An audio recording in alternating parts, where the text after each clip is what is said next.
정봉주 품격시대 두 번째 주제 들어가겠습니다.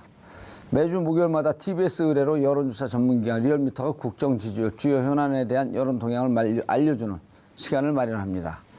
함께 하실 두 분입니다. 이택수 리얼미터 대표 자리하셨습니다. 안녕하세요. 지금 이제 정치 시즌이 오니까 네.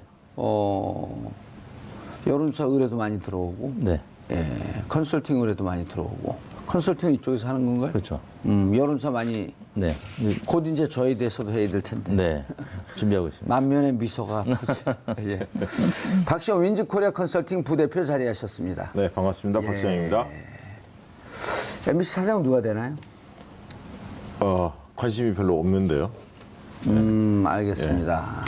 의원님이 나서는 건 아니잖아요. 예? 의원님이 나서는 건 아니, 아니죠. 나 지금 신청하려고 했더니 접수가 끝났죠. 됐더라고요. 예. 접수 마감이 끝났죠. 알겠습니다. 네. 자, 시청자 여러분들께서도 샵5490으로 다양한 의견 문자로 보내주시기 바라겠습니다. 페이스북 라이브로도 시청하실 수 있습니다. 여론조사. 이번 주는 뭐를 해왔나요? 네. 청탁금지법, 이른바 김영란법 관련한 개정. 여론조사를 했는데요. 지난 27일 날 권익위에서 전원회의에서 부결됐었죠. 개정안이 부결이 됐습니다. 그래서 그래요? 네, 그 농축수산물에 한정해서 그 선물이 지금 5만 원인데 네. 농축수산물에 한해서 10만 원으로 상향하자, 이런 개정안이 지난 27일 날 권익위 전원 회의에 부서졌는데, 그게 아무튼 과반수 7표에 못 미쳐서 부결이 됐습니다. 그래서 이낙연 총리가 또 어제 내년 설 이전에 개정이 돼서 지금 어려움에 처한 농축수산물 업계에 좀 도움이 됐으면 좋겠다라는 얘기를 했고, 오늘 조금 전에 권익위에서 그렇다면 그 5만 원을 10만 원으로 올리는 것 대신에 그 경조사비를 10만 원에서 5만 원으로 내리는 것까지 포함한 개정안을 12월 11일쯤에 다시 부의하겠다. 그래서 거기서 통과가 되면 내년 설 전에는 아마 가능하지 않겠느냐, 이런 보도가 나오기 시작했습니다. 그래서 어제 저희가 TBS 의뢰로 긴급 여론조사를 했는데요. 이른바 빅딜이네, 내부적으로. 그렇습니다. 보기는 두 가지였습니다. 기존 3, 50 규정을 예외 없이 엄격하게 적용하자, 기존 안대로 가자라는 보기 하나와, 또 농축수산물 한정해서 선물 금액을 상한시키자라는 의견, 두 가지로 나눠서 물었는데요. 지금 그래프 나오는 거 보시다시피 3, 50 규정을 기존대로 엄격히 적용하자라는 의견이 47.7%, 또 농축수산물 한정해서 선물 상한액을 인상하자라는 의견이 47.4%, 오차 범위 내에서 거의 팽팽하게 나타났습니다. 저렇게 되면 어떻게 반영해야 되는 거예요, 저거를? 지난 저희가 9월 달에 조사를 했었는데, 그때는 물론 이제 보기가 조금 척도가 달랐습니다. 세 가지였었는데, 당시에는 3, 50 규정을 유지 강화하자는 의견이 41.4%, 또 농축수산물에 대해서 규정을 완화할 필요가 있다, 25.6%, 또 한편으로는 당시에 15 의견이 있었거든요. 식사를 10만 원을 올리고 선물도 5만 원에서 10만 원으로 올리고, 또 경조사비를 대신에 5만 원 내리자, 15, 또 뭐 55, 이런 개정안들이 있었는데, 그러한 의견에 25.3%가 찬성을 하는 것으로 나타났었는데, 그때와 비교하면은 3, 50 규정 유지 강화 의견이 41.4%에서 47.7%로 나왔고, 또 반면에 농축수산물 그 한정해서 상향시키자라는 의견도 당시 25.6이었는데 이번에는 47.4%로 특히 이제 좀 완화시키자, 농축수산물과 관련해서 완화시키자는 의견이 그때보다는 뭐 대략 20%가량 높게 나타났습니다. 예. 어쨌든 이번에는 좀 더 수정을 해보자. 네. 그러니까 그때 3, 50 규정을 지키자라고 하는 완강한 입장이었다가 농수축산물에 한정한다고 하니까 네. 분위기가 좀 바뀐 거네요. 그렇습니다. 그 세부적으로 보면은 특히 이제 지방에서는 대구 경북이나 부산 경남에서 완화시키자라는 의견이 좀 높게 나타났고요. 가장 이제 관심 가는 대목이 이제 직업별 분표일 텐데요. 농림업 종사자들이 58.9%가 이 농축수산물 선물에 대해서 상향시키는 것에 찬성하는 의견이 58.9%로 매우 높게 나타났습니다. 그보다 높았던 계층은 노동직이었고요. 61.7%. 그다음에 자영업자들도 이 농축산물 유통시키면서 많은 어려움을 겪고 있는 직종 중에 하나죠. 51.7%가 농축산물 한정한 상향에 찬성하는 것으로 나타났고 반면에 사무직은 50.4%가 기존대로 가자는 의견이 50.4% 응답해서 높게 나타났고요. 그 외에 자영업자들 같은 경우는 아까 상향에 찬성했습니다만 또 기존 안도 또 46.4% 팽팽하게 나타났고 연령대별로는 그 20대, 30대가 기존안 의견이 50% 이상 높게 나타났고요. 반면에 40대, 50대는 또 50% 이상 농축산물 선물에 대해서는 상향시키자라는 의견이 높게 나타나서 좀 계층별로 좀 다른 모양새를 나타냈습니다. 아, 저 아주 이렇게 혼전 양태네요. 네. 지금 이제 9월 말에 비하면 찬성 의견, 그러니까 엄격하게 계속 적용해야 한다는 의견도 조금 올라갔어요. 소폭.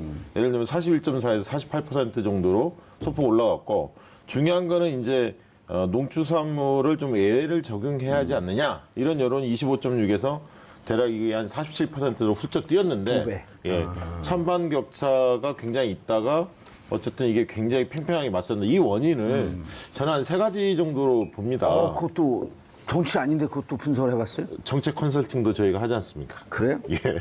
틀리는 거 아니다. 저는 3가지로 봤는데 제일 중요한 건 이게 메신저가 누구냐라는 거예요. 그러니까 이것을 이슈화시킨 장본인이 있습니다. 이게 바로 이낙연 총리거든요. 예. 근데 이낙연 총리는 지금 현재 그 총리로서 책임 총리로서 역할을 상당히 잘한다. 이게 이제 중론이란 말이죠. 그러니까 국민들에게 신뢰감을 좀 주는 인물이고 영향력이 일단 예. 셉니다. 총리이기 때문에. 근데 이분이 이제 잘 아시겠지만 전라남도 도지사 출신이었고 예. 과거 국회의원 시절에도 농수산이 이쪽을 계속 그 상임위 활동을 오랫동안 하신 분입니다. 그러니까 농민들이나 수산업, 축산업자, 종사자들의 어려움을 잘 알고 있는 분인데 이분이 이제 이슈화를 이게 시킨 겁니다, 사실은. 그래서 이슈화를 시켰기 때문에 메신저에 대한 신뢰감이 있기 때문에 이 문제가 상당히 주요 정책 이슈로 이게 부각을 해서 판단 유보층, 잘 모르겠다라고 생각하는 판단 유보층들이 대거 어떻게 보면 찬성 쪽으로, 수정 찬성 쪽으로 옮겨온 거 아니냐. 이게 이제 첫 번째 이유고요. 두 번째 이유는 잘 아시겠지만 농축산업이 굉장히 지금 어렵죠. 어렵다는 대부분 다 알고 있습니다.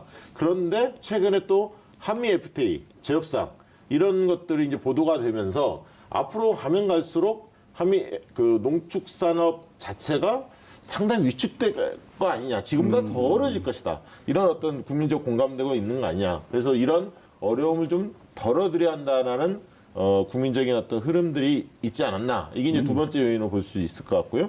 마지막 세 번째 요인은 저는 현실성 측면입니다. 그러니까 실제로 명절 때, 이게 소중한 분들에게 선물을 줄 때, 뭐 한우나 굴비나 과일 같은 거 주다 보면 실제로 5만 원이 훌쩍 넘어가는 경우도 있습니다. 예. 그러다 보니까 이게 현실에 좀 맞게 상향 조정을 해야 하지 않느냐. 이런 여론도 제법 있다고 봅니다. 그러다 보니까 지금 이제 그 찬반이 팽팽하게 맞서는 이런 어떤 여론 지형이 좀 바뀐 게 아닌가 그렇게 해석을 합니다.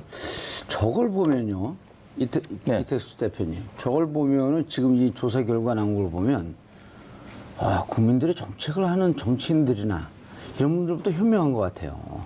전체적인 정신이 그 47대 47 팽팽하게 나온다는 게 47대 357은 야, 이거 좀 정치와 사회를 투명하고 깨끗하게 만들자고 했는데 법을 좀 한번 지켜보자. 네. 1년밖에 안 됐는데 1년 조금 넘었는데 뭘 그렇게 촐랑거리냐. 네. 라고 하는 쪽이 그 여전히 유지되고 있고 네. 또 반면에 충분히 그렇게 묶어놓는 것이 의미가 있으니 이제는 네. 특히 어려운 층서부터 조금씩 이렇게 숨통을 좀 튀어놓자. 네. 이 두 개가 아주 잘 조화롭게 나온 것 같아요. 그렇습니다. 아주 마치 짜듯이 네. 국민들 사이 빗길이 이루어진 건가요? 뭐 그런 과정으로 가는 것이 아닌가 싶은데요. 일단 뭐 지난 1년이라는 기간 동안 예. 잘 지켜져 왔죠. 잘 지켜져 왔죠. 그 공직사회 분위기 또 그 언론사를 중심으로 한 또 분위기 많이 바뀌었습니다. 또 여의도의 사무실이 지금 박 부대표님이나 저나 예. 있는데 여의도 이 식당가라든지 아니면 뭐 이제 주류를 판매하는 곳들 분위기가 많이 29,000원짜리 바뀌었습니다. 김영남 정식. 그렇죠. 그 사실 이제 업계가 뭐 그렇기 때문에 자영업 하시는 분들은 굉장히 어려운 것이 사실이고요. 굉장히 어려워진 게 피부로 느껴질 정도로 굉장히 김영란법 또 이 청탁 금지법에 대해서 굉장히 이제 준수하고자 하는 사람들의 노력이 많이 이제 엿보이고 그런 부분이 이제 국민들한테도 체감이 됐기 때문에 일단은 가장 그 힘겨운 농축수산 업계 종사자들부터 좀 이 기준을 완화시켜주자라는 의견이 지난 9월에 비해서 예. 2달밖에 안 됐는데도 불구하고 여러 요인들을 고려한 국민들의 판단이 20% 넘게 증가했다는 것은 예. 현 정부의 고민도 또 많은 유권자들이 지금 읽어주고 있고 또 업계에 실제 종사하는 분들끼리 의견 교환을 하다 보면 어렵다는 것이 이제 들려오기 때문에 많은 국민들이 그런 우려를 반영한 결과가 나타난 것이 아닌가 싶습니다. 이번에 이제 좀 계층별로 좀 보니까 특이한 점이 하나 있더라고요. 계층과 지역별로 좀 다 좀 바뀌어야 될것 보니까 같아요. 특이한 점이 이런 겁니다. 그러니까 보통 세대 간의 인식 차이가 이 정치적 현안 같은 게 뚜렷한데 이번 사안은 좀 공교롭게 재밌게 나왔어요. 뭐냐면 20, 30대가 하나는 묶이고 40, 50대가 묶입니다. 그러니까 20, 30대는 엄격하게 적용하자는 의견이 다소 높고요. 30, 40대는 이걸 좀 완화해야 한다. 상향 조정을 해야 한다라는 여론이 좀 더 높습니다. 아무래도 40, 50대가 좀 높은데 40, 50대는 대개 이제 그런 어떤 선물이라든가 경조사 이런 것들에 밀접하게 좀 연관된 계층 아닙니까? 40대, 50대가. 저 20, 30대는 상대적으로는 그런 것보다는 본인들이 어떤 가치 이런 걸 좀 이상주의자와 현실주의자 이런 게 대립되는 느낌이 들었고요. 특이한 건 또 60대가 찬반이 좀 팽팽하게 나왔습니다. 이러다 보니까 보수층에서도 민주당 같은 경우도 총리나 정부가 이게 드라이브를 걸고 있기 때문에 민주당 지지층도 찬반이 좀 팽팽하게 나왔고 자유한국당 지지층은 좀 찬성이 좀 더 우세했지만 정의당에서는 엄격 적용 의견이 반대로 좀 높았습니다. 근데 보수층에서 보면 지역별로 좀 차이가 있습니다. 보수층에서 엄격 적용 의견이 다소 높게 나왔어요. 보수층에서도 비슷하지만 약간 높게 나왔는데 그렇죠. 왜냐하면 보수층의 다수는 60대 이상인데 60대 이상이 찬반이 엇비슷하게 나오다 보니까 전체적으로 보수층이 찬반이 좀 비슷하게 나왔습니다. 그런데 TK나 PK 등 지방에 계신 보수층들은 이게 찬성 쪽으로 이게 좀 상향 조정하자 이런 쪽으로 아무래도 농민들이 좀 많으니까. 네. 근데 수도권 보수층들은 엄격 적용 의견이 좀 더 많았던 것 같아요. 그러다 보니까 같은 보수층 보수라도. 전체로 보면 좀 엇비슷하게 나오는 그런 어떤 특이한 현상을 좀 볼 수 있었습니다. 그러니까 이게 보수 진보의 문제가 아니라 지역적 문제로 좀 전환되는 양상을 보이는 좀 거죠. 종사자, 지역이라든지 농민들, 직업이라든지 직업, 자영업 이런 거 중요하죠. 그리고 실질적으로 이제 수도권에 사는 20, 30, 40대 같은 경우는 김영란법 때문에 어렵다 하는데 어찌 보면 농수축산물과 직접적인 연관이 없기 때문에 체감도가 뚝 떨어지는 거거든요. 그러다 보면 인간의 이 기본적인 본성이 보수든 진보든 원칙적으로 적용해야 되는 게 옳지 않아? 네. 그래서 제가 보기에는 느낌이 네. 좀 바꿔야 된다라고 하는 쪽의 지지의 충성도가 엄격하게 적용해야 된다라고 하는 그쪽의 충성도보다 좀 더 높지 않을까. 네. 절대적인 이해가 좀 걸려 있으니까. 그렇죠. 이해관계가 걸려 있죠. 의원님 개인적으로는 어떻게 생각하십니까? 이 사안에 대해서? 저요? 네. 저는 좀 수정을 하는 게 좋을 것 같아요. 아, 그래요? 처음에는 네. 저도 9월에는 357이었거든요. 네. 근데 이제 저는 그거 무시하고 사니까. 뭐 공 하나 덮쳐도 되고 막 사니까. 왜냐면 그 대가성이 없으니까요. 그리고 공무원들한테 뭐 보낼 일이 거의 없지 않으세요? 개인적으로는? 공무원들한테 얻어먹을 일밖에 없죠. 뭐, 그러니까요. 예. 그 29,000원짜리. 근데 그때도 진짜, 이거 뭐 1년밖에 안 됐는데, 우리가 이제 1년, 9월인가가 1년이에요. 그래갖고 9월에 여론조사할 때 저도 357을 주장을 했는데, 지금 보니까 어쨌든 경기가 너무나 침체되고 금리도 또 올라간다 그러니까 뭔가 좀 경제를 좀 풀어주고 어려운 사람 쪽에서부터 자꾸 숨통을 튀는 정책을 좀 해야 되겠다. 네. 이런 판단이 좀 들더라고요. 네. 그리고 이게 야당에서 만약에 이게 통과되더라도 12월 10일 날 뭐 다시 전원위원회를 국민권익위에서 소집을 해서 다시 한번 하겠다. 이번에 이제 원래 14명이 정족수인데 12명이 참석했다고 그래요. 27일 날 부결이 됐는데 찬성이 6명, 반대가 5명, 1명이 기권. 그리고 위원장이 그 불참을 하다 보니까 12명밖에 참석을 안 했는데 이제 다시 이제 네. 소집될 가능성이 있죠. 왜냐하면 총리가 의지가 좀 강하시기 때문에 한 번 더 이제 할 가능성이 있는데 이게 만약에 통과되더라도 그러니까 상향 조정이 이루어지더라도 야당에서 반대하기 참 어렵습니다. 왜냐하면 이게 농민들하고 수산업, 축산업 분들의 절대적인 어떤 지지를 얻고 있기 때문에 사실은 이 또 내년에 지방선거가 있지 않습니까? 예. 대놓고 반대하기 상당히 어렵습니다. 아니 그러니까 이거는 정치적 문제가 아닌 것 같아요. 네, 제가 그렇습니다. 보기에는 예. 정치적 문제가 아니고 오히려 지역적 문제가 더 강하고 또 지역도 대구 경북 지역에서도 상대적으로 좀 높지 않아요? 네, 좀 풀어줘야 된다라고 하는 게. 네. 그래서 제가 보기에 정쟁의 문제는 아닌 것 같아요. 네, 그렇습니다. 정쟁의 문제는 아니고 그래도 또 풀어주면 야당은 이제 이런 고민을 풀어줘서 정치가 잘 되면 어쨌든 정부 여당에 대해 박수를 보내는데 나라에 망하든 말든 그 정부 여당에 박수 받는 거 싫잖아요. 그래도 이번에 그 현명한 것은 뭐냐면 이 선물은 올려고 5만 원, 10만 원 올리고 아까 경조사. 말씀드린 경조사는 낮추는 거 10만 원에서 5만 원. 이 부분이 좀 현실적으로 맞지 않나 그런 생각이 듭니다. 근데 예. 불현듯 질문이 드는 게 네, 그럼 경조사 5만 원 해놓으면 네. 누가 공무원이 와서 경조사 얼마 했는지 다 뜯어보나요? 아니, 그러니까 직무 관련성이 없는 분들에 대해서 누가 얼마인지 예. 볼 수도 있겠죠. 예. 그거 어떻게 봐요? 그 아니, 압수수색 영장이 그러니까 없이? 그 무슨 제보가 있거나 뭐가 있어야겠죠. 그걸 뭐 수시로 볼 수는 없는 거고요. 예. 그래서 경조사비 내리는 거는 네. 별 의미가 없을 것 같아요. 이제 5만 원으로 내리더라도 이제 그 조화를 하는 것에 대해서 합쳐서는 예. 또 10만 원까지 그 허용을 해주는 예. 그런 좀 탄력적인 개정안이었던 것 같고요. 아무튼 이게 직무 연관성이니까 내가 예를 들어 그 박시영 그 집안에 무슨 좀 안 좋은 일이 있어 하면은 5만 원 이런 거 관계 없는 거 아니에요? 100만 원 보내시면 됩니다.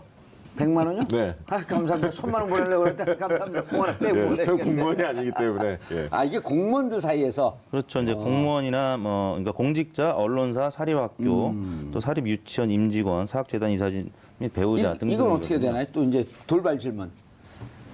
박시영 공무원이에요. 언론사에 예를 들어서. 네네. 그럼 내가 해야 되는데 저는 5만 원밖에 못 하니까. 네. 그럼 우리 또 부인이 5만 원. 애들 이름으로 5만 원. 그 합의 20만 원. 네. 그럼 어떻게 되는 거예요? 그건 안 되는 거죠. 왜요? 그건 안 될 겁니다. 네. 그건 뭐 제가 법률 전문가 아니지만 그건 이제 안 돼요. 왜요? 그렇게 바로 꼬랑지 내리는데 이름이 최경환이세요? 바로 꼬랑지 내리시네. 여하튼 이 사회적인 이 청탁 문화가 이제 청탁 금지를 시키기 위한 거니까. 개선되어야 한다는 어떤 이제 명분도 있는 것이고, 근데 반면에 각자의 생계가 있기 때문에 생계형 이슈잖아요. 이거는 뭐 그러다 보니까 이제 계층별 또 지역별 입장이 다 다르기 때문에 일반적인 이슈와는 조금 다른 단면들을 보여주고 있는 그런 결과인 것 같습니다. 근데 이번에 지금 권익위원장이 1차 회의 때 이번에 불참한 것은 나름의 고육지책으로 보여요. 왜냐하면 정부가 표방한 것은 반부패 이 정책 기조가 분명하고 실제로 주무부서 아닙니까? 권익위가. 그러다 보니까 권익위원장이 정부에서 이걸 수정 의견의 분위기를 띄운다 하더라도 본인이 이 시행한 지 1년밖에 안 됐는데 본인이 나서서 입장을 표명하기가 참 곤혹스러웠던 것 같아요. 그래서 그럴 수 있겠네요. 예, 그렇지만 이제 뭔가를 좀 결론을 다시 한번 내려야 할 상황이고 찬반이 6대 5였는데 그런 측면에서 12월 달에 명확하게 입장을 내는 게 바람직해 보입니다. 정무적 불참으로 볼 수도 있겠다. 네, 저는 그렇게 좀 읽혀졌습니다. 그것도 이제 국회 일정을 이유로 했기 때문에 뭐 정무적 불참 이유로는 이 권익위 내부에서는 이제 어느 정도 합리성을 좀 부각시킬 수 있겠는데 다만 이제 정부 차원에서 이낙연 총리 입장에서는 모양새가 좋지 않다라는 표현을 썼던 것 같아요. 그래서 그 지난 8월 말 대통령 업무 보고에서 권익위의 청탁금지법의 경제적인 효과에 대해서 분석 평가해서 대국민 보고를 해달라는 지시를 내렸고 그 이후부터 이낙연 총리가 이 개정안에 대해서 특히 이제 설 대목 이전에 개정하는 것에 대해서 이제 드라이브를 걸고 있었는데 그 위원장이 그러니까 권익위 위원장이 이제 국회 일정을 이유로 불참했기 때문에 총리 입장에서는 사실 뭐 유쾌한 상황은 아니었었죠. 뭐 그런 차원이다 보니까 어제 다시 개정에 대해서 구체적인 방향 지시까지 하면서 다시 부의해 줄 것을 요청을 했고 권익위가 오늘 아까 말씀드린 대로 12월 11일 날 다시 전원 회의에 부의하는 것으로 보도가 알겠습니다. 나왔습니다. 자, 이태수 대표님, 이제는 문재인 대통령과 정당 지지율을 한번 좀 들여다보죠. 네, 문재인 대통령 지지율이 뭐 계속 한 3, 4주간 상승세를 보였었는데요. 이번 주는 상승세가 좀 주춤해졌습니다. 71.2%, 그러니까 1.8%포인트 하락한 수치인데요. 70%이긴 합니다만 지난주의 상승세를 이어가지 못했고 지난주가 73%까지 올랐었는데요. 71.2%로 소폭 하락했습니다. 월, 화, 수요일별로 보면은 월요일 날은 72.5%, 화요일 날은 70.4%, 수요일 날은 71%였는데요. 월요일 날은 지난주 대비 소폭 이제 0.5%포인트지만 빠진 채로 시작을 했는데, 아시다시피 김관진 전 국방장관 또 임관빈 전 국방부 정책실장이 20일, 25일 연이어서 석방이 됐습니다. 그러자 지난주까지 문재인 대통령을 지지했던 보수층의 입장이 일부는 소폭 이탈하는 것으로 나타났고, 이게 문제 있는 구속 아니야? 이렇게 맡은 거죠. 네. 그리고 심재철 국회 부의장이 문 대통령을 내란죄로 형사고발을 하겠다 이런 주장을 했었던 화요일 날은 소폭 하락했었는데, 그날 또 용산 서장이 검찰에 출석을 해서 용산 전 서장이죠. 경찰 댓글 수사의 그 정보를 국정원에 흘렸다라는 그런 혐의로 검찰이 출석했는데, 아무튼 1년의 이 보수 인사들의 구속 이후 석방, 그리고 또 용산 전 서장의 검찰 출석 등등이 보수층의 일부 이탈을 불러와서 화요일 날은 70.4%까지 빠졌다가 수요일 날은 어제였죠. 북한의 대륙간 탄도미사일 발사했는데, 보통 이제 이런 상황 같으면은 일간으로 좀 지지율이 좀 빠지거나 주춤하는데, 어제는 다시 70.4에서 71.0%로 소폭 반등을 했습니다. 그래서 의외로 받아들여졌는데요. 문재인 대통령에게 2분 만에 보고를 했고, 또 그 전날에 하루 전날 이런 정황을 포착을 해서 대통령한테 보고가 이루어졌다는 점, 또 2시간 만에 NSC 회의가 이루어졌다는 점에서 문재인 대통령, 우리 문재인 정부의 대응에 대해서 긍정평가하는 유권자들의 의견이 반영이 된 것 같습니다. 그래서 수요일 날은 북한 미사일 발사에도 불구하고 좀 반등을 해서 그 월요일 날 좀 낮게 출발한 지지율이 화요일 날 좀 떨어졌다 수요일 날 반등을 해서 여하튼 주중 집계는 71.2%로 마감이 됐습니다. 알겠습니다. 또 그 당 지지율도 대통령 지지율에 대해서 좀 한번 분석해 주시죠. 대통령 지도에 관련해서 지금 어쨌든 70% 내외에서 계속 움직이는데요. 고공행진을 하고 있지 않습니까? 그렇죠. 제 관심사가 그거 아닙니까? 이게 언제까지 유지될 거냐. 이게 아마 가장 많이 관심사예요? 국민들이 묻죠. 여론조사 전문가들한테. 이게 왜냐하면 지금 6개월이 넘어가지 않았습니까? 이런 지지도가 이게 과연 지방선거까지 유지될 건지. 앞으로 5년 쭉 가는 거 아니에요, 이렇게? 그럴 가능성도 없지 않습니다만. 그래도 왜냐하면 대통령이나 정부 여당이 잘하는 것도 잘한 거지만 야당이 너무 지리멸렬하니까 그렇죠. 그 두 개가 지금 섞인 거예요. 그리고 저는 좀 하나 이야기하고 싶은 게 온라인 쪽을 이렇게 보면요. 특징적인 게 뭐냐면 문재인 지지자들이 굉장히 적극적으로 어떻든 글을 쓰고 뭐 언론 기사를 퍼나르고 대응을 합니다. 왜 그러냐 봤더니 과거 이제 노무현 대통령 시절에도 이 비슷한 현상이 있었는데 그 당시에는 지켜주지 못했다. 우리가 이제 이런 어떤 자각들이 형성이 되면서 상당히 이게 견고하게 이런 어떤 홍보전에 적극적으로 뛰어들고 있습니다. 사실은 그러다 보니까 그 언론에 보통 지면 매체에서 못 봤던 이야기들이 요즘에 많이 안 보지 않습니까, 신문을. 그런데 이제 온라인 쪽을 많이 그 젊은층들은 보고 있는데, 그렇죠. 그런 측면에서 상당히 대통령의 어떤 행보들, 그 스킨십이라든가 어떤 탈권위 이런 여러 가지 에피소드나 행보들이 속속들이 알려지면서 그런 것들이 많이 퍼나르고 홍보를 하고 있기 때문에, 그래서 그런 점도 상당 기간 문재인 대통령의 지지도가 고공행진을 할 가능성이 높다라고 보여지는 대목 중에 하나고, 아까 의원님 말씀하셨듯이 그 자유한국당을 필두로 해서 이 야당이 지리멸렬하고 특히 이제 막말 논란 이런 것들이 이제 워낙 많다 보니까 그쪽에 시선을 두기가 참 국민들이 부담스러운 측면도 있는 것 같습니다. 다만 이제 앞으로의 변수 중에 하나는 저는 예산 문제는 조금 진통을 겪을 것 같아요. 지금 분위기 자체가 여당 내에서도 정부 안에 대해서 약간 고개를 갸우뚱하는 왜요? 것도 좀 있더라고요. 그러니까 뭐 유연성들이 좀 별로 없는 것 같아요. 이렇게 좀 협상하다 보면 주고받고 막 이런 것들이 좀 있어야 하는데 FM대로 딱 짜왔다 이런 얘기들이 좀 많습니다. 그러다 보니까 운신의 폭이 좀 여당이 별로 없고 지금 야당에서 최저임금 보전하는 문제, 아동수당 문제, 공무원 증액 이런 몇 가지 현안들에 대해서 굉장히 첨예하게 부딪히고 있는데 특히 이제 국민의당이 어쨌든 키맨이 국민의당 아닙니까? 지금 현실적으로 보면 국회 내에서. 근데 국민의당이 최근에 이제 민주당하고 특히 김동철 원내대표나 안철수 대표가 굉장히 각을 세우고 있기 때문에 이 문제를 정치적으로 어떻게 잘 풀어내느냐 이 문제가 또 그 대통령 지지도에 영향을 미칠 수 있는 요인 아닐까 그렇게 생각이 듭니다. 예. 앞으로도 근데 이게 이제 대통령 근데 지금 여러 가지 이슈들이 많이 터지는 거 아니에요? 그렇죠. 그런데 이제 적폐청산 전국 계속 가고 있고 네. 적폐청산이 그만큼 조금 너무 이게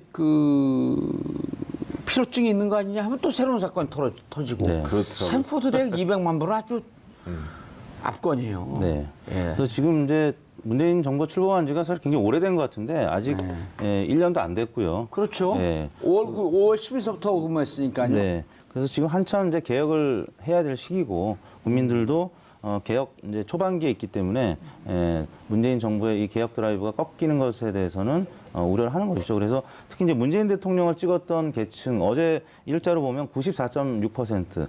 그러니까 거의 대부분이 지금 문재인 대통령 찍었던 사람들은 문재인 대통령의 국정 수행을 긍정 평가하고 있고요. 심지어는 이제 다른 후보를 찍었던 유권자들의 절반 이상이 지금 문재인 대통령이 잘한다고 이제 평가를 하고 있는 것이기 때문에 문재인 대통령 지지율이 계속 70% 이상 지지율을 나타내고 있고 과거 이제 박근혜 전 대통령의 40~50%대 지지율을 갖고 콘크리트 지지율이라고 했는데 실제 문재인 대통령 지지율이 그거에 비하면 훨씬 더 견고한 지금 지지층을 구성을 하고 있습니다. 그래서 뭐 당분간은 문재인 대통령의 지지율이 민주당 지지율을 계속 견인할 가능성이 있고요. 물론 이제 지방선거가 많이 남아 있습니다. 지방선거가 다가오면 이런 모양새는 조금 바뀔 수도 있는데 현재까지는 문재인 대통령 지지율이 매우 고공행진을 하면서 민주당 지지율도 계속 고공행진할 수밖에 없는 그런 네. 상황이 이어지고 이 있는 것 정도면 같습니다. 좀 타이트하게 파운데이션이 갖춰졌다 이렇게 볼 수 네, 있나요? 그렇죠. 예. 예. 그리고 이번 주에 조금 재밌는 그 사건 중에 하나가 조국 수석이 이제 언론에 모처럼 등장을 했습니다. 그동안 이제 잘 안 나타났는데 어쨌든 저 낙태죄 예. 폐지 관련해서 임신 중절로 표현하세요. 예, 임시 중절. 예, 맞습니다. 근데 아무튼 그 문제에 대해서 청와대 청원이 이루어지다 보니까 본인이 직접 나섰는데 어쨌든 천주교 교황에 대한 발언에 대한 해석 문제로 천주교가 좀 반발하지 않았습니까? 그러면서 이제 사과하면서 일단락이 좀 됐는데 어쨌든 이 청와대 청원에 대해서 이게 직접 민주주의 요소가 있는데 이게 빈번해지는 게 좋은 거냐? 뭐 이런 논란도 또 있었습니다. 근데 저는 어쨌든 대의민주주의를 보완하는 직접 민주주의 요소가 당분간은 좀 강화될 필요가 있다. 그만큼 우리 사회가 소통이 안 됐다는 것을 반증하는 거거든요. 그래서 청와대가 청원 제도를 이렇게 둔 것 자체가 신선했고 이건 상당히 좀 밀고 나갔으면 좋겠다는 생각이 듭니다. 저는 그 생각이 좀 틀린데요. 물론 네. 그 진행자이기 때문에 생각을 밝힐 수는 없지만 저게 이제 미국 그 백악관 홈페이지를 그대로 벤치마킹한 거 아니에요? 네. 지난번에 우리가 사드 배치할 때 네. 그 20만 청원하게 되면 답변한다 그래갖고 근데 저는 저 직접 민주주의라고 안 보거든요. 왜냐하면 정말 우리 시민들한테 가고 자 뭐 이렇게 어려운 점 있으니까 한번 청원 한번 해보십시오. 그럼 어디다 갔다 하죠? 시의원한테 가도 도의원한테 가도 구의원한테 가도 국회의원한테 가도 연락할 데가 없는 거예요. 그렇다고 뭐 112에 신고합니까? 아니잖아요. 네. 그래서 청와대에다가 저걸 만들어 놓으면 청와대가 하고 결국 청와대가 받아들이긴 하지만 결국 입법을 하려면 어디로 갑니까? 다시 국회로 가야 되는 거예요. 그래서 저는 대의민주주의를 보완하는 참여민주주의다. 직접 민주주의보다. 네. 그런 게 더 의미가 있지 않을까? 연구를 하셨군요. 네. 연구 없다. 연구했습니다. 네, 맞는 말씀인 것 같고요. 어쨌든 그동안에 그 목소리를 내지 못했던 네. 사람들이 그 목소리를 내는 거는 아무래도 대통령의 청와대는 결국 공은 대부분 국회로 넘기는 경우가 많지만 법 개정 사항에 대해서는 어쨌든 새 정부가 어떤 답변을 생각을 해줘야 하는지를 예를 들면 자기 입장을 명확하게 개진하게끔 만드는 긍정적인 요소가 있기 때문에 이 청원제도는 장려할 필요는 있다고 봅니다. 그러니까 저 이름도 멋있잖아요. 촛불에서 키보드로. 논이 만들었습니까? 네, 지금 만들었어요. 그러니까 촛불을 들던 손에서 이제 키보드 하니까 여러 가지로 의미가 있고 네. 야당이 저런 거 갖고 반대를 못해요. 이 부분은 반대했다가 네, 뭐 뭐 정치 쇼다. 정치 쇼 누구 프로그램 이름인데?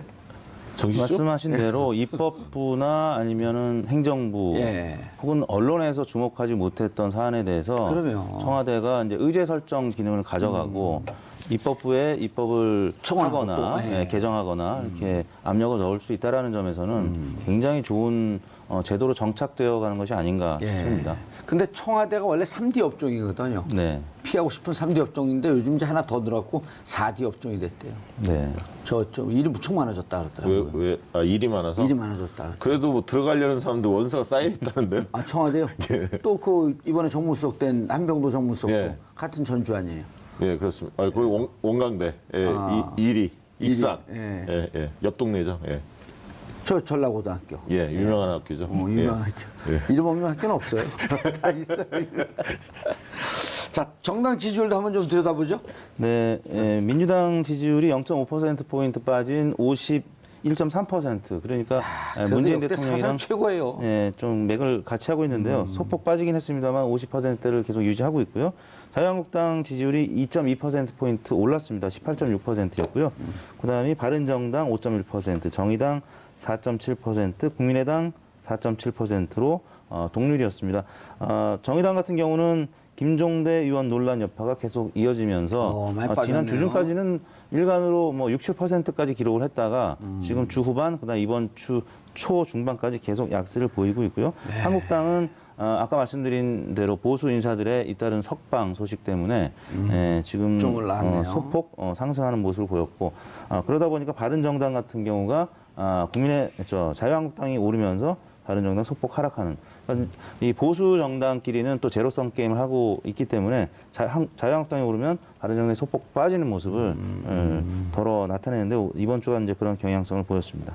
이게 지금 정당 지지도를 보면서 그 민주당 지지도가 이제 고공행진을 하지 않습니까? 예. 그 높은 대통령 지지도가 견인한다. 우리 흔히들 그렇게 이야기하는데 그 부분은 분명히 맞습니다. 예. 대통령 지지가 높기 때문에 여당 지지가 높은 건데 하나 더 들어가서 보면 주목해야 할 부분이 한 가지가 있습니다. 네. 뭐냐면 민주당에 돈을 내는 권리당원, 진성당원. 예. 이게 거의 200만 명에 가깝게 지금 육박하고 있거든요. 과거 20몇만 정도 됐다가 그렇죠. 이게 지금 150만 명을 넘어서고 있거든요. 계속 들어오나요, 계속 지금도? 들어오죠. 물론 이제 그 지방선거의 권리 행사 기준은 9월 말로 끊었습니다만 어쨌든 집권 여당이 일을 잘하고 대통령 인기가 좋다 보니까 계속 들어오는 추세입니다. 만약에 이게 200만 명 정도의 권리당원, 진성당원이 확보가 된다면 정당 지지가 쉽게 빠질 수가 없습니다. 빠진다 하더라도 40% 이하로 빠질 가능성이 별로 없죠. 그 정도로 당원의 기반이 탄탄해졌다는 얘기거든요.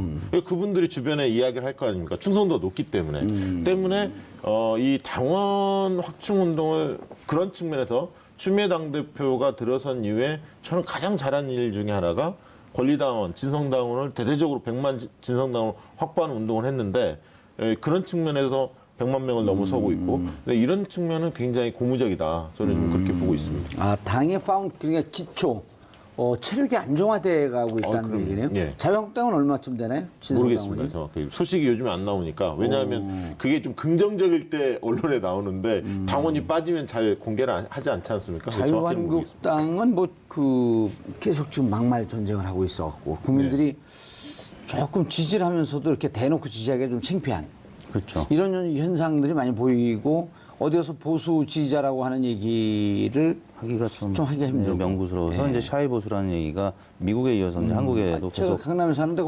나타나고 자유한국당 지지율 한 60, 70% 나오는데 주위에 보면 보수 지지자가 하나도 없어요. 네.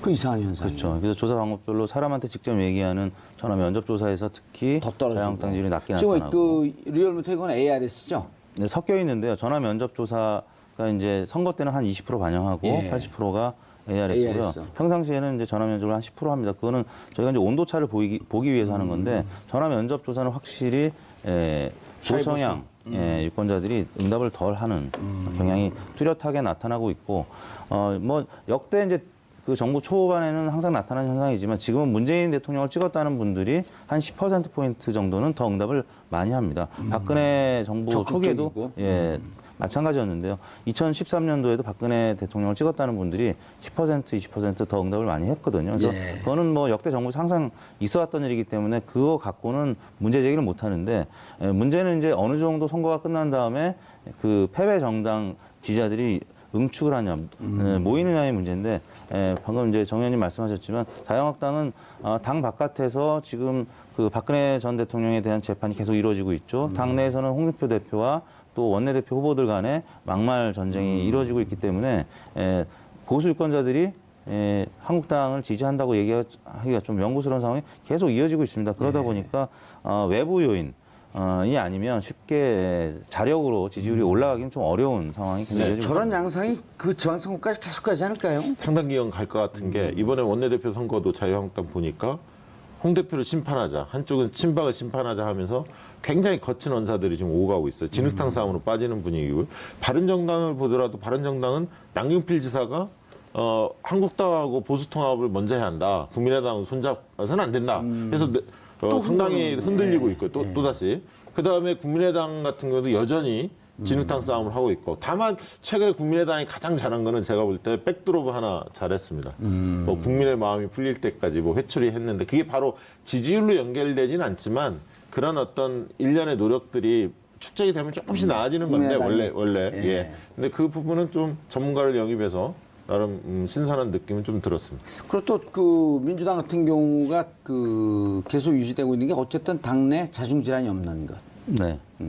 통일된 목소리가 나오는 거. 네. 과거와 좀 다른 모습이죠. 사실 민주주의에 그건 별로 안 좋은 건데 좀 우당탕탕 그렇죠. 충돌도 있고. 지금은 조금 조심하는 게 맞는 것 같아요. 초기이기 때문에 집권 초기이기 때문에. 예.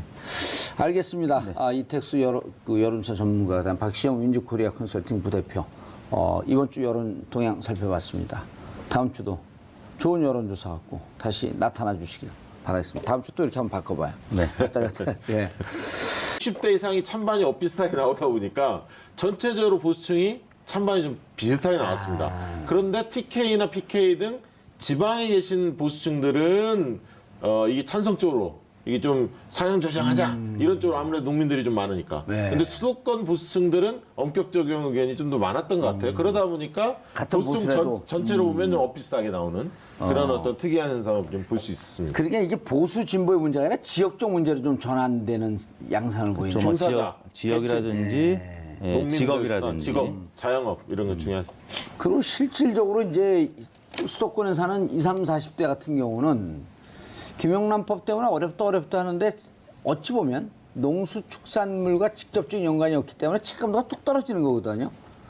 그러다 보면 인간의 이 기본적인 본성이 보수든 진보든 원칙적으로 적용해야 되는 게 옳지 않아? 네. 그래서 제가 보기에는 느낌이 네. 좀 바꿔야 된다라고 하는 쪽의 지지의 충성도가 엄격하게 적용해야 된다라고 하는 그쪽의 충성도보다 좀 더 높지 않을까. 네. 절대적인 이해가 좀 걸려 있으니까. 그렇죠. 이해관계가 걸려 있죠. 의원님 개인적으로는 어떻게 생각하십니까? 이 사안에 대해서? 저요? 네. 저는 좀 수정을 하는 게 좋을 것 같아요. 아, 처음에는 네. 저도 9월에는 357이었거든요. 네. 근데 이제 저는 그거 무시하고 사니까. 뭐 공 하나 덮쳐도 되고 막 사니까. 왜냐면 그 대가성이 없으니까요. 그리고 공무원들한테 뭐 보낼 일이 거의 없지 않으세요? 개인적으로는? 공무원들한테 얻어먹을 일밖에 없죠. 뭐, 그러니까요. 예. 그 29,000원짜리. 근데 그때도 진짜, 이거 뭐 1년밖에 안 됐는데, 우리가 이제 1년, 9월인가가 1년이에요. 그래갖고 9월에 여론조사할 때 저도 357을 주장을 했는데, 지금 보니까 어쨌든 경기가 너무나 침체되고 금리도 또 올라간다 그러니까 뭔가 좀 경제를 좀 풀어주고 어려운 사람 쪽에서부터 자꾸 숨통을 튀는 정책을 좀 해야 되겠다. 네. 이런 판단이 좀 들더라고요. 네. 그리고 이게 야당에서 만약에 이게 통과되더라도 12월 10일 날 뭐 다시 전원위원회를 국민권익위에서 소집을 해서 다시 한번 하겠다. 이번에 이제 원래 14명이 정족수인데 12명이 참석했다고 그래요. 27일 날 부결이 됐는데 찬성이 6명, 반대가 5명, 1명이 기권. 그리고 위원장이 그 불참을 하다 보니까 12명밖에 참석을 안 했는데 이제 다시 이제 네. 소집될 가능성이 있죠. 왜냐하면 총리가 의지가 좀 강하시기 때문에 한 번 더 이제 할 가능성이 있는데 이게 만약에 통과되더라도 그러니까 상향 조정이 이루어지더라도 야당에서 반대하기 참 어렵습니다. 왜냐하면 이게 농민들하고 수산업, 축산업 분들의 절대적인 어떤 지지를 얻고 있기 때문에 사실은 이게 또 내년에 지방선거가 있지 않습니까? 예. 대놓고 반대하기가 상당히 어렵습니다. 아니 그러니까 이거는 정치적 문제가 아닌 것 같아요. 네, 제가 그렇습니다. 보기에는 예. 정치적 문제가 아니고 오히려 지역적 문제가 더 강하고 또 지역도 대구 경북 지역에서도 상대적으로 좀 높지 않아요? 네. 좀 풀어줘야 된다라고 하는 게. 네. 그래서 제가 보기에 정쟁의 문제는 아닌 것 같아요. 네, 그렇습니다. 정쟁의 문제는 아니고 한 저희가 9월 달에 조사를 했었는데 그때는 물론 이제 보기가 조금 척도가 달랐습니다. 세 가지였었는데 당시에는 350 규정을 유지 강화하자는 의견이 41.4%, 또 농축수산물에 대해서 규정을 완화할 필요가 있다 25.6%, 또 한편으로는 당시에 10.15 의견이 있었거든요. 식사를 10만 원을 올리고 선물도 5만 원에서 10만 원으로 올리고 또 경주사비를 대신에 5만 원 내리자. 10.15, 또 뭐 55 이런 개정안들이 있었는데 그러한 의견에 25.3%가 찬성을 하는 것으로 나타났었는데 그때와 비교하면은 350 규정 유지 강화 의견이 41.4%에서 47.7%로 나왔고, 또 반면에 농축수산물 그 한정해서 상향시키자라는 의견도 당시 25.6이었는데 이번에는 47.4%로 특히 이제 좀 완화시키자, 농축수산물과 관련해서 완화시키자는 의견이 그때보다는 뭐 대략 20%가량 높게 나타났습니다. 예. 어쨌든 이번에는 조금 더 수정을 해보자. 네. 그러니까 그때 50 규정을 지키자라고 하는 완강한 입장이었다가 농수축산물에 한정한다고 하니까 네. 분위기가 좀 바뀐 거네요. 그렇습니다. 그 세부적으로 보면은 특히 이제 지방에서는 대구 경북이나 부산 경남에서 완화시키자라는 의견이 좀 높게 나타났고요. 가장 이제 관심 가는 대목이 이제 직업별 분표일 텐데요. 농림업 종사자들이 58.9%가 이 농축수산물 선물에 대해서 상향시키는 것에 찬성하는 의견이 58.9%로 매우 높게 나타났습니다. 그보다 높았던 계층은 노동직이었고요. 61.7%. 그다음에 자영업자들도 이 농축산물 유통시키면서 많은 어려움을 겪고 있는 직종 중에 하나죠. 51.7%가 농축산물 한정한 상향에 찬성하는 것으로 나타났고, 반면에 사무직은 50.4%가 기존대로 가자는 의견이 50.4% 응답에서 높게 나타났고요. 그 외에 뭐 자영업자들 같은 경우는 아까 상향에 찬성했습니다만 또 기존 안도 또 46.4% 팽팽하게 나타났고, 연령대별로는 그 20대, 30대가 기존안 의견이 50% 이상 높게 나타났고요. 반면에 40대, 50대는 또 50% 이상 농축산물 선물에 대해서는 상향시키자라는 의견이 높게 나타나서 좀 계층별로 좀 다른 모양새를 나타냈습니다. 저 아주 이렇게 혼전 양태네요. 네. 지금 이제 9월 말에 비하면 찬성 의견, 그러니까 엄격하게 계속 적용해야 한다는 의견도 조금 올라갔어요. 소폭. 예를 들면 41.4에서 48% 정도로 소폭 올라갔고, 중요한 거는 이제 농축산물을 좀 예외를 적용해야 하지 않느냐, 이런 여론이 25.6에서 대략 이게 한 47%로 훌쩍 뛰었는데, 2배. 예, 찬반 격차가 굉장히 있다가 어쨌든 이게 굉장히 팽팽하게 맞섰는데, 이 원인을 저는 한 세 가지. 정봉주 품격시대 두 번째 주제 들어가겠습니다. 매주 목요일마다 TBS 의뢰로 여론조사 전문기관 리얼미터가 국정 지지율, 주요 현안에 대한 여론 동향을 알려주는 시간을 마련합니다. 함께 하실 두 분입니다. 이택수 리얼미터 대표 자리하셨습니다. 안녕하세요. 지금 이제 정치 시즌이 오니까 네. 여론조사 의뢰도 많이 들어오고, 네. 컨설팅 의뢰도 많이 들어오고. 컨설팅 이쪽에서 하는 건가요? 그렇죠. 여론조사 많이. 네. 곧 이제 저에 대해서도 해야 될 텐데. 네. 준비하고 있습니다. 만면의 미소가. 예. 박시영 윈즈코리아 컨설팅 부대표 자리하셨습니다. 네, 반갑습니다. 박시영입니다. MBC 사장 누가 되나요? 관심이 별로 없는데요.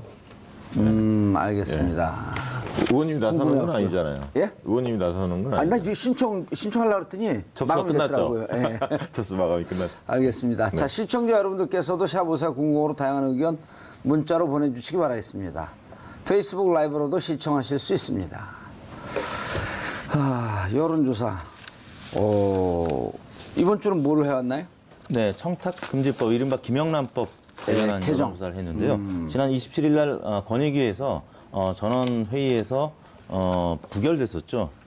개정안이 부결이 됐습니다. 그래서 그래요? 네, 그 농축수산물에 한정해서 그 선물이 지금 5만 원인데 네. 농축수산물에 한해서 10만 원으로 상향하자, 이런 개정안이 지난 27일 날 권익위 전원 회의에 부서졌는데 그게 아무튼 과반수 7표에 못 미쳐서 부결이 됐습니다. 그래서 이낙연 총리가 또 어제 내년 설 이전에 개정이 돼서 지금 어려움에 처한 농축산물 업계에 좀 도움이 됐으면 좋겠다라는 얘기를 했고 오늘 조금 전에 건의위에서 그렇다면 그 5만 원을 10만 원으로 올리는 것 대신에 그 경조사비를 10만 원에서 5만 원으로 내리는 것까지 포함한 개정안을 12월 11일쯤에 다시 부의하겠다. 그래서 거기서 통과가 되면 내년 설 전에는 아마 가능하지 않겠느냐 이런 보도가 나오기 시작했습니다. 그래서 예. 어제 저희가 TBS 의뢰로 긴급 여론조사를 했는데요.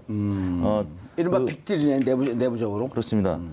보기는 두 가지였습니다. 기존 3, 50 규정을 예외 없이 엄격하게 적용하자, 기존 안대로 가자라는 보기 하나와 또 농축산물 한정해서 선물 금액을 상한시키자라는 의견 예. 두 가지로 나눠서 물었는데요. 지금 그래프 나오는 거 보시다시피 3, 50 규정을 기존대로 엄격히 적용하자라는 의견이 47.7%, 또 농축산물 한정해서 선물 상한액을 인상하자라는 의견이 47.4%, 오차 범위 내에서 거의 팽팽하게 나타났습니다. 저렇게 되면 어떻게 반영해야 되는 거예요, 저거를? 그렇습니다. 아주 마치 짜듯이 네. 국민들 사이 빅딜이 이루어진 건가요? 뭐 그런 과정으로 가는 것이 아닌가 싶은데요. 일단 뭐 지난 1년이라는 기간 동안 예. 잘 지켜져 왔죠. 잘 지켜져 왔죠. 그 공직사회 분위기 또 그 언론사를 중심으로 한 또 분위기 많이 바뀌었습니다. 또 여의도의 사무실이 지금 박 부대표님이나 저나 예. 있는데 여의도 이 식당가라든지 아니면 뭐 이제 주류를 판매하는 곳들 분위기가 많이 9천 원짜리 바뀌었습니다. 김영남 정식. 그렇죠. 그 사실 이제 업계가 뭐 그렇기 때문에 자영업 하시는 분들은 굉장히 어려운 것이 사실이고요. 굉장히 어려워진 게 피부로 느껴질 정도로 굉장히 김영란법 또 이 청탁 금지법에 대해서 굉장히 이제 준수하고자 하는 사람들의 노력이 많이 이제 엿보이고 그런 부분이 이제 국민들한테도 체감이 됐기 때문에 일단은 가장 그 힘겨운 농축수산 업계 종사자들부터 좀 이 기준을 완화시켜주자라는 의견이 지난 9월에 비해서 예. 2달밖에 안 됐는데도 불구하고 여러 요인들을 고려한 국민들의 판단이 20% 넘게 증가했다는 것은 예. 현 정부의 고민도 또 많은 유권자들이 지금 읽어주고 있고 또 업계에 실제 종사하는 분들끼리 의견 교환을 하다 보면 어렵다는 것이 이제 들려오기 때문에 많은 국민들이 그런 우려를 반영한 결과가 나타난 것이 아닌가 싶습니다. 이번에 이제 좀 계층별로 좀 보니까 특이한 점이 하나 있더라고요. 계층과 지역별로 좀 다 좀 바뀌어야 될것 보니까 같아요. 특이한 점이 이런 겁니다. 그러니까 보통 세대 간의 인식 차이가 이 정치적 현안 같은 게 뚜렷한데 이번 사안은 좀 공교롭게 재밌게 나왔어요. 뭐냐면 20, 30대가 하나로 묶이고 40, 50대가 묶입니다. 그러니까 20, 30대는 엄격하게 적용하자는 의견이 다소 높고요.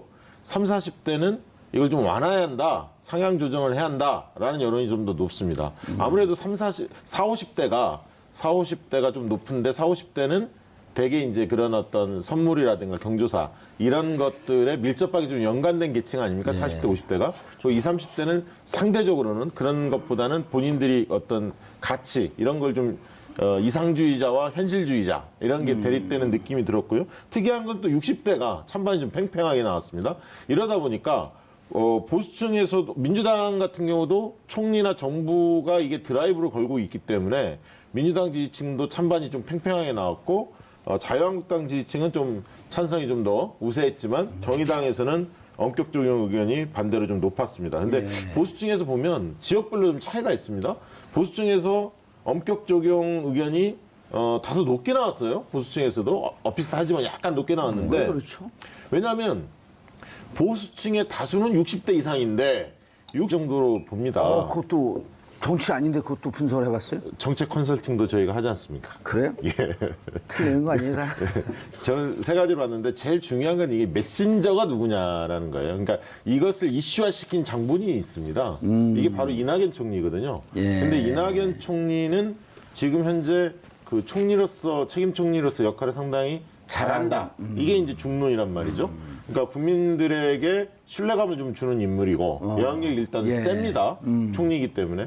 근데 이분이 이제 잘 아시겠지만 전라남도 도지사 출신이었고 예. 과거 국회의원 시절에도 농수산이 이쪽을 계속 그 상임위 활동을 오랫동안 하신 분입니다. 그러니까 농민들이나 수산업, 축산업자, 종사자들의 어려움을 잘 알고 있는 분인데 이분이 이제 이슈화를 이게 시킨 겁니다, 사실은. 그래서 이슈화를 시켰기 때문에 메신저에 대한 신뢰감이 있기 때문에 이 문제가 상당히 주요 정책 이슈로 이게 부각을 해서 판단 유보층, 잘 모르겠다라고 생각하는 판단 유보층들이 대거 어떻게 보면 찬성 쪽으로, 수정 찬성 쪽으로 옮겨온 거 아니냐. 이게 이제 첫 번째 이유고요.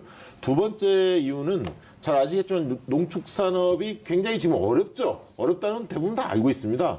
그런데 최근에 또 한미 FTA, 재협상 이런 것들이 이제 보도가 되면서 앞으로 가면 갈수록 한미 그 농축산업 자체가 상당히 위축될 거 아니냐. 지금보다 더 어려워질 것이다. 이런 어떤 국민적 공감대가 있는 거 아니냐. 그래서 이런 어려움을 좀 덜어드려야 한다는 국민적인 어떤 흐름들이 있지 않았나. 이게 이제 두 번째 요인으로 볼 수 있을 것 같고요.